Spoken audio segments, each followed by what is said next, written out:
તો ખેડૂતો માટે 8 મોટા અને મહત્વના કાયદા આવી ગયા છે દોસ્તો। તો સૌથી પહેલો મોટો કાયદો આપસોની સામે આવી રહ્યો છે કે ખેડૂતોની દિવાળી સુધરી યોજના વિશે જાણી લેજો।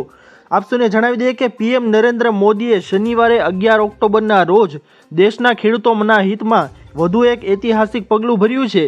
તેમણે કૃષિ ક્ષેત્રને વેગ આપવા માટે કુલ રૂપિયા 35,440 કરોડના ખર્ચે બે મોટી અને મહત્વની યોજનાઓ શરૂઆત કરી છે। આ સાથે જ પીએમ મોદીએ 24,000 કરોડની પ્રધાનમંત્રી ધન ધાન્ય કૃષિ યોજનાનો પણ શુભારંભ કર્યો છે, જેનો ઉદ્દેશ્ય સમગ્ર દેશમાં કૃષિ ઉત્પાદન વધારવાનો અને ખેડૂતોની આવકમાં વધારો કરવાનો અને કૃષિ વ્યવસાયને આધુનિક ટેકનોલોજી સાથે જોડવાનો છે। તો ખાસ માહિતી આવી ગઈ છે દોસ્તો ખેડૂતો માટે। ત્યારબાદની મહત્વની માહિતી આપસોની સામે આવી રહી છે કે દિવાળી પહેલા નવા જૂની ચેતી જજો। હવામાન શાસ્ત્રી અંબાલાલ પટેલ દ્વારા રાજ્યમાં ભારે વરસાદની આગાહી કરવામાં આવી છે।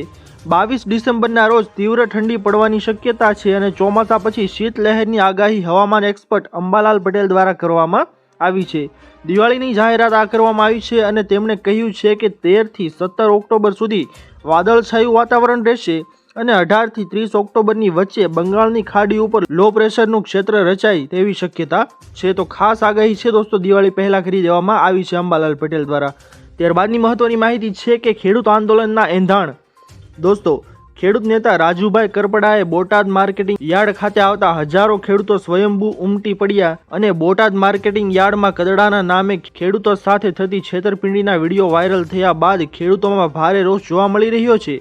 આ મામલે આમ આદમી પાર્ટીના નેતા રાજુભાઈ કરપડાના નેતૃત્વ હેઠળ મોટી સંખ્યામાં ખેડૂતોએ યાર્ડમાં આંદોલન શરૂ કર્યું છે।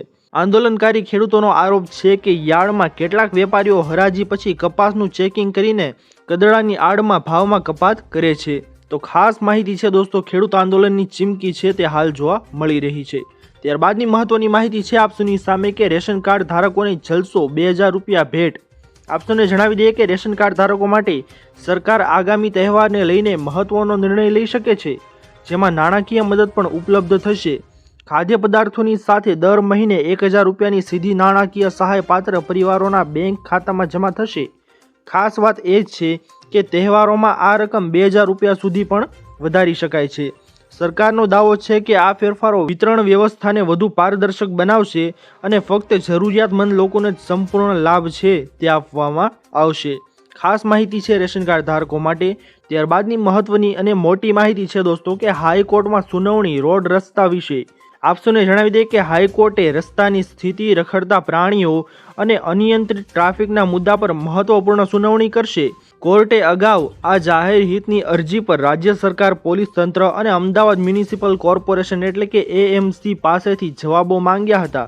આજે સંબંધિત અધિકારીઓ કોર્ટમાં તેમના જવાબો રજૂ કરશે, જેમાં સમસ્યાના નિરાકરણ માટે અત્યાર સુધી લેવામાં આવેલા પગલાંની વિગતો આપવામાં આવશે અને ટ્રાફિક ભીડની ગંભીરતા અને નાગરિકોની સલામતીને ધ્યાનમાં લેતા બધાની નજર કોર્ટ પર છે કે રાજ્ય સામે આવી રહેલી આ મુખ્ય સમસ્યાઓ પર કોર્ટ શું કડક ટિપ્પણી કરશે અને આદેશો જારી કરશે। તો ખાસ જોવાનું રહેશે દોસ્તો હાઈકોર્ટ શું સુનાવણી કરશે તેના વિશે જોવાનું રહેશે। હવે ત્યારબાદની મોટી માહિતી છે આપસોની સામે કે યુવાઓ માટે યોજના 8,000 રૂપિયા। જણાવી દઈએ આપસોને કે ભારત સરકારે યુવાનો રોજગાર માટે સક્ષમ બનાવવા માટે પ્રધાનમંત્રી કૌશલ્ય વિકાસ યોજના શરૂ કરી છે અને જણાવી દઈએ કે આ યોજના દ્વારા સરકાર દ્વારા યુવાનોને રોજગારી પૂરી પાડવા માટે તાલીમ આપવામાં આવે છે। સરકારી યોજના દ્વારા 40 ક્ષેત્રમાં તાલીમ આપવામાં આવે છે અને એટલું જ નહીં, તાલીમ પૂર્ણ થયા પછી યુવાનોને કૌશલ્ય પ્રમાણપત્ર પણ આપવામાં આવે છે। આ ઉપરાંત તાલીમ દરમિયાન તેમને દર મહિને 8,000 રૂપિયાનું સ્ટાઇપેન્ડ પણ આપવામાં આવે છે। હવે સરકાર પ્રધાનમંત્રી કૌશલ્ય વિકાસ યોજના 4.0 લોન્ચ કરવા જઈ રહી છે। ખાસ માહિતી છે યુવાનો માટે। તો દોસ્તો ત્યારબાદની મોટી માહિતી છે આપસોની સામે કે યોજનામાં મોટો ગોટાળો, ભ્રષ્ટાચાર। દોસ્તો નલ સે જલ યોજના થકી ઘરે ઘરે નળના માધ્યમથી શુદ્ધ પીવાનું પાણી મળી ગયા તેવા વચન વાયદા કરવામાં આવી રહ્યા છે, પણ કડવી વાસ્તવિકતા તો એ છે કે નળ તો લાગ્યા છે પણ લોકો શુદ્ધ પાણીની વાટ જોઈ રહ્યા છે। મનરેગા કૌભાંડથી હજુ શાહી સુકાઈ નથી, ત્યાં નલ સે જલ યોજનામાં પણ ગેરરીતિ ગોટાળા થયા છે તેવું ખુદ સરકારે સ્વીકાર્યું છે। ખેડા સહિત અન્ય 6 જિલ્લામાં નલ સે જલ યોજનામાં ભ્રષ્ટાચાર આચર્યા છે, જેની કુલ મળીને 18 ફરિયાદો છે તે નોંધાઈ છે। ત્યારબાદની મહત્વની માહિતી આપસોની સામે આવી રહી છે દોસ્તો કે 3 સવારી વાહન ચાલકોને થશે દંડ। જો તમે તમારા બાળકને વાહન ચલાવવાની પરવાનગી આપી રહ્યા છો અને બાળક સગીર છે તો તમને જેલ થઈ શકે છે. 1 માર્ચથી અમલમાં આવેલા આ નવા વાહન કાયદા હેઠળ સગીર દ્વારા કરવામાં આવેલ ગુના માટે વાલીઓને દોષિત ગણવામાં આવશે. આવા કિસ્સામાં તેને 3 વર્ષની જેલ અને 25,000 રૂપિયાનો દંડ થઈ શકે છે.